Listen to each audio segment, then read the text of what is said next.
పరమనందు వాసుడైన మా ప్రియ పరలోకపు తండ్రి,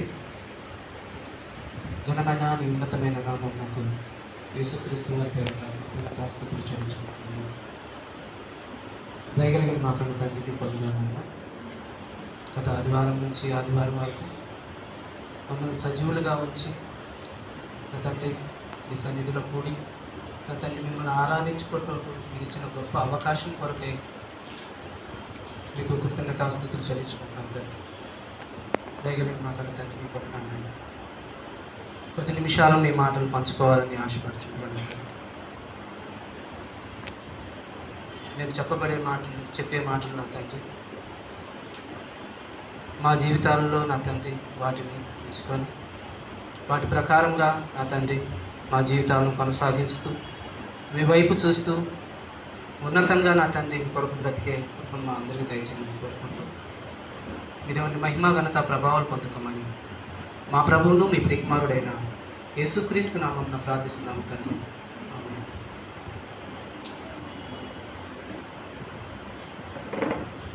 క్రీస్తునందు ప్రియమైన దేవుని వారులారా, చేరవచ్చిన మీ అందరికీ యేసుక్రీస్తు వారి నామంలో వందనాలు తెలియజేస్తున్నాం.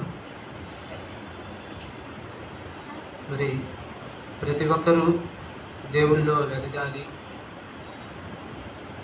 సంఘంలోకి వచ్చిన వాళ్ళందరం మనమందరం తండ్రి కొరకు ఉన్నతంగా పనిచేయాలి, ఆయన మాటలు మనం నేర్చుకోవాలి, ప్రకటించాలి అని సంఘంలో ఉన్న మరి ప్రిన్సిపాల్ గారు కానీ అంజిబాబన్న గారు కానీ మరి మీకు తెలిసిన మాటలు, మీరు నేర్చుకున్న మాటలు కొద్ది నిమిషాలు పంచుకొని మీరు అనేక చోట్ల మరి ఇంకా చెప్పబడటానికి అవకాశం ఉంటుంది కనుక మీరు సంఘంలో ఉన్నప్పుడే సంఘంలోనే మన కుటుంబంలోనే మనం ఎదగాలి. మన కుటుంబంలో ఉన్నప్పుడే మనం ఒడిదుడుకులు ఏ ఉన్నా కానీ ఆ కుటుంబంలోనే సరి చేసుకోవాలి అని ఒక మంచి ప్రణాళిక రూపొందించుకొని మరి ప్రతి ఒక్కరికి ఒక 10 నిమిషాలు మాట్లాడటానికి సమయాన్ని కేటాయించారు. ప్రతి ఒక్కరు కూడా మరి ఈ సమయాన్ని సద్వినియోగం చేసుకొని మీరు నేర్చుకున్న మాటలు ప్రతి ఒక్కరు చెప్పి మనం అనేక చోట్ల మరి ఇంకా ఇక్కడ చెప్పాము అంటే ఇంకోసారి కూడా చెప్పగలుగుతాము అనే ఒక నమ్మకాన్ని మనకి మనం క్రియేట్ చేసుకొని దేవుని కొరకు నమ్మకంగా బ్రతకాలని వాళ్ళు ఎంతో ఆలోచించారు. కనుక కొద్ది నిమిషాలు మరి దేవుని మాటలు మనం ఆలోచిద్దాం. ఈ లోకంలో బైబిల్ పాటించితే మరి వీరులుగా గొప్పవారుగా ఉండిపోతారా? బైబిల్ని పాటిస్తే ఈ లోకంలో వీరులుగా గొప్పవారుగా నిలిచిపోతారా? ఈ లోకంలో మనం చూసుకున్నట్టయితే మన చిన్ననాటితనంలో ఒక మాట కుటుంబంలో తల్లిదండ్రులు అనేవారు, నువ్వు బాగా కష్టపడితే గొప్పవాడు అవుతావురా, నువ్వు బాగా పని నేర్చుకుంటే గొప్పవాడు అవుతావురా. కుటుంబంలో ప్రతి ఒక్కరూ తల్లిదండ్రులు కానుంచి మనల్ని ప్రేమించి మనకు బంధుమిత్రులుగా ఉన్న వాళ్ళందరూ ప్రతి ఒక్కరూ ఇదే మాటను తెలియజేస్తారు, నువ్వు బాగా కష్టపడితే గొప్పవాడు అవుతావు, నువ్వు బాగా చదువుకుంటే గొప్పవాడు అవుతావు. ఇప్పుడు ఉన్న జనరేషన్లోకి వస్తే చదువుకునే పిల్లలు ఏమంటున్నారంటే బాగా కష్టపడి చదివితే నువ్వు గొప్పవాడు అవుతావు. ఈ లోకంలో మరి బాగా కష్టపడి చదువుకున్న వాళ్ళు గొప్పవాళ్ళు అయ్యారా? ఈ భూలోకానికి వీరులుగా నిలబడ్డారా? కొద్ది మాటలు మనం బైబిల్లోంచి ధ్యానించేద్దాం. ఈ ప్రపంచంలో గొప్పవాళ్ళు అవుదామని, భూలోకాన్ని జయిస్తామని, వీరులుగా నిలబడదామని ఎందరో రాజులు మొదలుకొని ఇప్పుడు వరకు పుట్టుకొచ్చిన ప్రతి ఒక్కరిలో గొప్పవాళ్ళు వాళ్ళు జ్ఞానానికి వాళ్ళు అనుకుంటున్నారే కానీ గొప్పవాళ్ళు అవ్వాలంటే మనిషికి ఏం కావాలి? మనం గొప్పవాళ్ళుగా నిలబడాలి. ఈ ప్రపంచంలో మనం గొప్పవాళ్ళుగా, ఒక మనిషి ఎదుట వీడు చాలా గొప్పవాడండి, మంచిగా ఉంటాడండి అని అనిపించుకోవాలంటే ఈ లోకంలో విద్యలు సరిపోతాయా? చాలవండి. మనం అనుకుంటామే కానీ ఈ లోకంలో విద్య ఉంటే మనం గొప్పవాళ్ళుగా ఉంటారు. అది ఎంత మనం బ్రతికినంత కాలం వరకే. అది తర్వాత బ్రతికాడు, వెళ్ళిపోయాడు, కాలగర్భంలో కలిసిపోయాడు. అలా అనుకొని ప్రతి ఒక్కళ్ళు మేము గొప్పవాళ్ళం అవుతామని అనుకున్న ప్రతి ఒక్కళ్ళు కాలగర్భంలో కలిసిపోయి ఉన్నారండి. కానీ గొప్పవాళ్ళు అవ్వాలంటే ఏం చేయాలి? యేసుక్రీస్తు వారు ఒక మాట తెలియజేశారు. మీరు గొప్పవాళ్ళుగా భూలోకాన్ని స్వతంత్రించుకోవాలంటే ఏం చేయాలి? ఏం చేయాలి? ఎవరికి వాళ్ళు ఆలోచించుకున్నామా? ఈ మాటల ద్వారా మనం గొప్పవాడు అనుకుంటున్నామే కానీ ఏం చేయాలి? దేవుని దృష్టిలో మనం గొప్పవాళ్ళుగా నిలబడాలంటే ఏం చేయాలి? అందుకని యేసుక్రీస్తు వారు ఒక మాట తెలియజేశారు.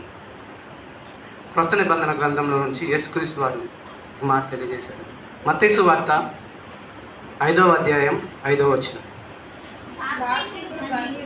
సాత్వికులు ధన్యులు, భూలోకమును స్వతంత్రించుకుంది. ఇంత గొప్ప మాట చెప్పారండి యేసుక్రీస్తు వారు. ఈ మాట మనం ఎన్ని సంవత్సరాల నుంచి వింటున్నాం? ఈ మాటను మనం ఎప్పుడైనా ఆలోచించామా? ఈ మాటను వింటున్నాము, విడిచిపెడుతున్నాము, కానీ ఆయన చెప్పిన మాటల్లో సాత్వికులు ధన్యులు, వాళ్ళు ఏం చేస్తారంటున్నారు? భూలోకమును స్వతంత్రించుకుంటారంటున్నారు. మరి అలాంటి సాత్వికం కలిగి మనం ఉంటున్నామా? దేవుని మాటలు వేగిరంగా వినుటకు మనం వేగిరపడి వస్తున్నామా? ఎవరికి వాళ్ళం మనం పరిశీలించుకోవాలండి. అట్టి సాత్వికం కలిగి మనం ఉండాలి అంటే యేసుక్రీస్తు వారు అదే అంత గొప్ప మాట తెలియజేశారండి. సాత్వికులు ధన్యులు, వాళ్ళు ఏమంటున్నారు? భూలోకమును స్వాతంత్రించుకుంటారు. ఈ భూలోకమును స్వాతంత్రించుకోవాలంటే సాత్వికం కావాలా? మనం అనుకుంటామండి, మన పరిధిలో మనం ఆలోచించుకుంటే మనం ఏమనుకుంటున్నామంటే మంచిగా ఉంటున్నాం, దేవుని కొరకు ఏదో పని చేస్తున్నాం అనుకొని మనం ఎలా ఉంటున్నాం అంటే వాడబడని బావిలో నీళ్ళు వలె ఉంటున్నాం. వాడబడని బావిలో నీళ్ళు ఎలా ఉంటాయి అంటే దాంట్లో చెత్త చెదారం అంతా చేరి వాసన వచ్చి దుర్వాసనని, అదేమవుతుంది? అది మనకి తెలియట్లా. అది తెలియకుండానే మనం ఆ వాసనని మనం ఎలా అనుకుంటున్నామంటే ఈ సువాసన నాకు చాలా బాగుంది అని మనం ఒక భ్రమలో ఉండిపోతున్నామే. కానీ వాడబడే వాళ్ళగా మనం ఉంటే, ఎంతో గొప్పగా దేవుడు ఇంకా మనకి మంచిగా ఆలోచించడానికి, మంచిగా నేర్చుకోవటానికి, అనేకమైన విషయాలు నేర్చుకోవటానికి దేవుడు మంచి అవకాశాన్ని ఇస్తున్నాడు. అదేంటి? వాడబడే వాళ్ళగా ఉంటేనే మనకి అవకాశం ఉంటుంది.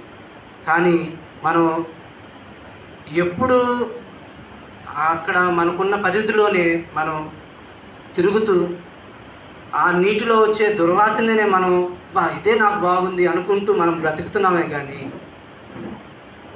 ఆ నీళ్ళు, కొత్త నీరు చేరేటప్పుడు ఎంత బాగుంటుంది, కొత్త నీరు మనలో వచ్చేటప్పుడు ఎంత, పాత నీరు అంతా పోతుంటే కొత్త నీరు వస్తున్నప్పుడు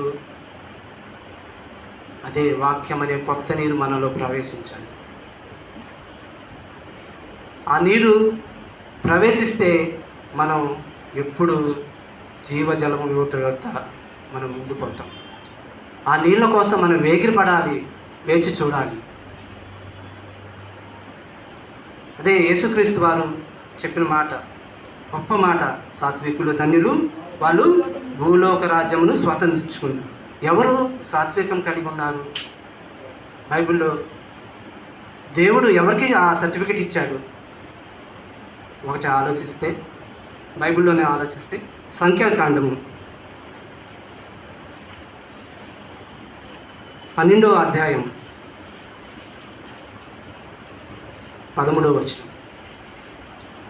సంఖ్యాకాండం 12వ అధ్యాయము, సంఖ్యాకాండము 12వ అధ్యాయము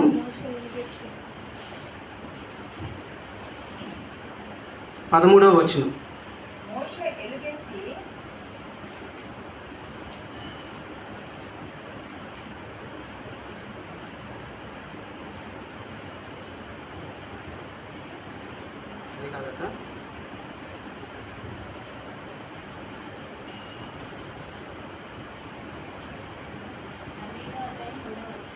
క్షమించాలి 12వ అధ్యాయం 3వ వచనం. మోషే భూమి మీద ఉన్న వారి అందరిలో మిక్కిలి సాత్వికుడు అంటండి. దేవుడు ఎంతో గొప్ప మాటని మోషే గారికి ఇచ్చాడండి. ఈ జీవగ్రంథంలో ఆ పేరు రాయబడిందంటే ఆయన ఎంత సాత్వికం కలిగి ఉన్నాడండి. భూమి మీద ఉన్న వారందరిలో అంటారు, ఒక్కరు ఇద్దరు అనట్లేదండి. భూమి మీద ఉన్న వారందరిలో మిక్కిలి సాత్వికుడు. ఆ మాట మనం ఎవరి ద్వారా అనిపించుకోగలుగుతున్నామా? దేవుడు ఇవ్వాలి ఆ సాత్వికతను. ఎందుకు అంత సాత్వికుడు అయ్యాడు మోషే గారు? మోషే గారు ఎందుకు ఆ మాటని ఆయన ఆ మాటని దేవుడు ఆ మాట అంటానికి ఆయన ఎంత కష్టపడి ఉంటాడు? ఫరో దగ్గర ఇశ్రాయేలీలు బానిసంగా ఉన్నప్పుడు 6 లక్షల మందిని నడిపించాడండి. అంత సాత్వికం ఉంటే అంతమందిని నడిపించాడండి ఆయన. అంత సాత్వికాన్ని ఎలా పొందుకోగలిగాడు? ఎవరి ద్వారా పొందుకోగలిగాడు?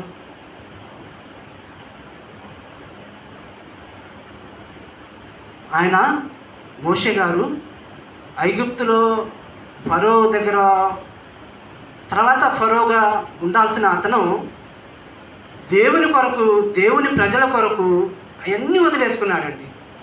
అంటే లోకంలో ఉన్న వాటినన్నిటినీ వదిలేసుకొని దేవుని ప్రజలతో శ్రమ అనుభవించడం మేలని ఆయన ఎంచాడు. అదే ప్రకారంగా నడిచాడు. కాబట్టి దేవుని దృష్టిలో ఆయన సాత్వికుడిగా నిలబడ్డాడు. అంత గొప్ప మాటలు దేవుని దగ్గర నుంచి మోషే గారు సంపాదించుకున్నాడంటే ఆయన ఎంత కష్టపడి ఉంటాడు.